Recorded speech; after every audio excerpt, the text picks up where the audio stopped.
Assembly ఎన్నికల్లో ఓటమి పాలైన కేసీఆర్ లోక్సభ ఎన్నికల్లోనైనా సత్తా చాటాలని భావిస్తున్నారు. హైదరాబాద్ మినహా అభ్యర్థుల ఎంపికను పూర్తి చేసిన బీఆర్ఎస్ అధినేత ఉగాది తర్వాత ప్రజల్లోకి వెళ్లాలని నిర్ణయించుకున్నట్టు తెలుస్తుంది. ఇప్పటి వరకు బహిరంగ సభలకు అత్యంత ప్రాధాన్యత ఇచ్చిన కేసీఆర్ ఈసారి మాత్రం రోడ్ షోలు, కార్నర్ మీటింగ్లలో పాల్గొనాలని నిర్ణయించినట్టు తెలిసింది.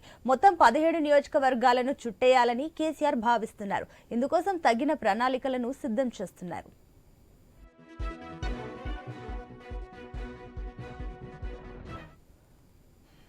క్షేత్రస్థాయిలోకి వెళ్లడం ద్వారా ప్రజలకు దగ్గర కావడంతో పాటు క్యాడర్లోనూ ఆత్మస్థైర్యం నింపేందుకే కేసీఆర్ రోడ్ షో నిర్ణయం తీసుకున్నట్టు బీఆర్ఎస్ వర్గాలు చెబుతున్నాయి.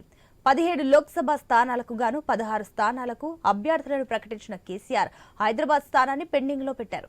బీసీ సామాజిక వర్గానికి చెందిన శ్రీకాంత్ హైదరాబాద్ అభ్యర్థిగా దాదాపు ఖరారైనప్పటికీ అధికారికంగా ప్రకటించాల్సి ఉందని సమాచారం.